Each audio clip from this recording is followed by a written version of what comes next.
Hey everyone, welcome to another episode of The Pricing Guys. I'm Michael. And I'm Avi. So Avi, today I wanted to talk a little bit about different types of pricing models and how they're applied to different industries. And what got me thinking about this was I was in London and walked by a barbershop, and it really threw me off that there was a sign in the barbershop that said haircut subscription. Mm-hmm. And I was thinking to myself, okay, this is interesting. Now we have a very kind of traditional subscription-based model that we see in SaaS. Everyone's kind of focused on that recurring revenue. And now they're offering subscriptions for haircuts. And it got me thinking, is this like the right pricing model? Does this make sense? And I Googled it a little bit. And to my surprise, like my surprise, this subscription haircut thing is very popular. I was really blown away how many places are offering this. I believe the price was for just the haircut, it was £55 a month for just the haircut. How many times can you get your haircut? Unlimited. Wow. And if you wanted the haircut and the beard, it was £66. Okay. So how are you thinking about this? When you hear that, what are your thoughts on a subscription pricing model for haircuts? Have we just gone too far? I think it's interesting. And the first thing I think about is I always want a pricing structure or strategy to fit what the issue is or what the goal is. So right away, when I hear subscription, I think about two things. Either you're trying to hold the customer for longer or you're having some retention issues. So I'd want to know, what's the churn look like at that barber shop that they need to put this out into place? Like, how bad is it? Because I don't know about you, but I'm pretty loyal to where I go. I mean, it's convenient. I know they do a good job. I don't necessarily want to wait around. I'm a bit weird. I'm loyal to the barbershop, but there's a couple of guys in my barbershop that I don't discriminate. I'm happy to go see any of them because I know they're going to do a good job. But I will not go to Did another they do that good job recently? Oh, no, it's been a while. Okay. Fair enough. It's not that. I guess the other thing that I'm really thinking about is, if you're going to put this in place and you're a barbershop, it takes capacity management to a whole new level, right? Because when you say $55 or 66 pounds, 5 pounds, 66 pounds, unlimited cuts and shaves, like maybe I might be in there 4 times a week, right? To go and get cleaned up. I mean, if it's all included. And then I'm thinking about, okay, you've got a fixed resource, right? You've got the chair and you've got your time. Now you've got these subscriptions coming in. I'm not sure if they're barring when the subscription can actually come in during the day. If it's like a heavy day on like a Saturday or a Sunday and you have these walk-in customers, like what's that do to that revenue? Albeit I didn't confirm. In most places, I think you still have to make an appointment. So you're not kind of walking in off the street. You're still making an appointment. You're getting there. But I think what it will do is it limits your ability to grow your new customer base, because if you have all these subscription-based customers who are clogging up and coming 3, 4, 5 times a month, how are you going to be able to grow past that? For sure. And if you're a new customer and you're just happenstance walk in, you wouldn't have booked an appointment, but it's all clogged up with subscriptions. You don't have the opportunity to convert that customer. And at the same time, that customer was willing to pay full pop. I think the other consideration that I'm thinking about is if you're paying this subscription fee, how are you going to feel about tipping now? Right. Ooh, okay. Interesting. And that was something that was pure profit to going straight to the bottom line. Now there's a whole new different mentality because I'm going to pay another £60 next month, the month thereafter. Am I going to, because I'm coming in like 5 times as much? How much would you tip? I would think it would be much less. I would imagine it'd be much less as well. So now you've got these capacity issues. And you're probably doing the subscription at a good discount versus a regular. My guess is someone who's looking at that is probably spending 60 pounds or the equivalent on haircuts every month, and they're saying this is a good deal. I can just get more now. So you're not necessarily extracting more out of that wallet or that customer. Because someone like me, who I should probably go more often, but I go every couple of months, I'm not going to start going to the barber twice a month now because I have a subscription. That's a really great point to think about the type of pricing that you put out there and the customer that you're going to attract. Because I totally agree with you, Michael.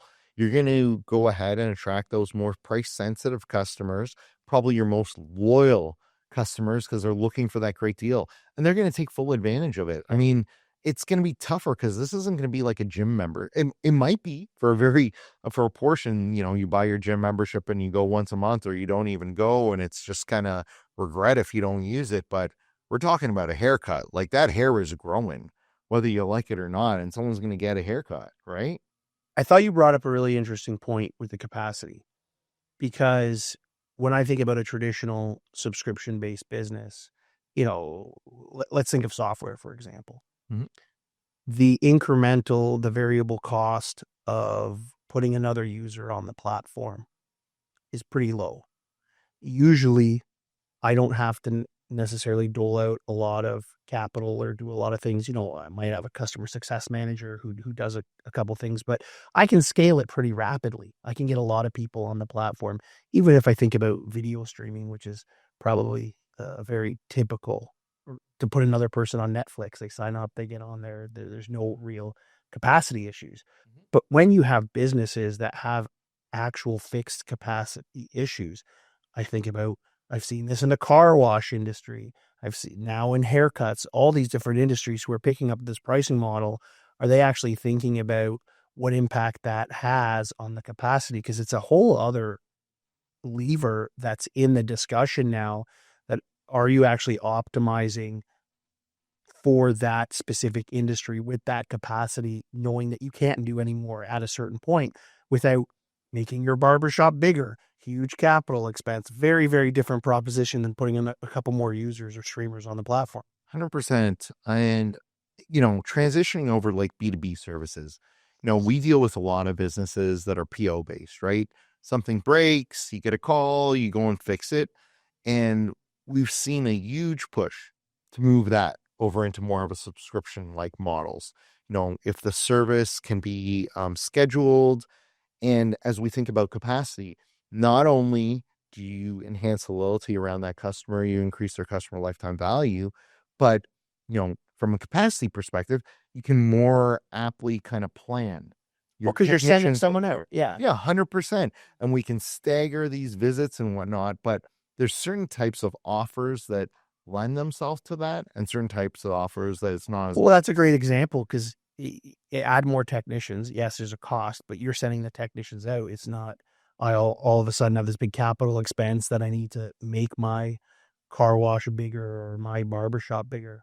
100%. And at the same time, in those types of B2B instances, as your tech's in front of that unit, more often, if they're well-trained techs, they're often identifying additional Cross-selling. sale opportunities. Whereas I mean, putting someone in the barber chair, I'm not sure. We got the shave already. I'm not sure how much more we can do unless we're going to add like massages or something. Yeah. Well, usually they give you the eyebrows for free. So yeah, they're not upselling you there. So one interesting thing I'd like to get your perspective on, because I was specifically thinking about the subscription-based model, and it seems like everything is kind of barbershops. We're talking about barbershops going to subscription. Where do you think people's fatigue level is at? And we hear a lot of it with back in the day, people disconnecting their cable and, Netflix was, $8 a month or $7 a month or whatever it was. It was a great deal.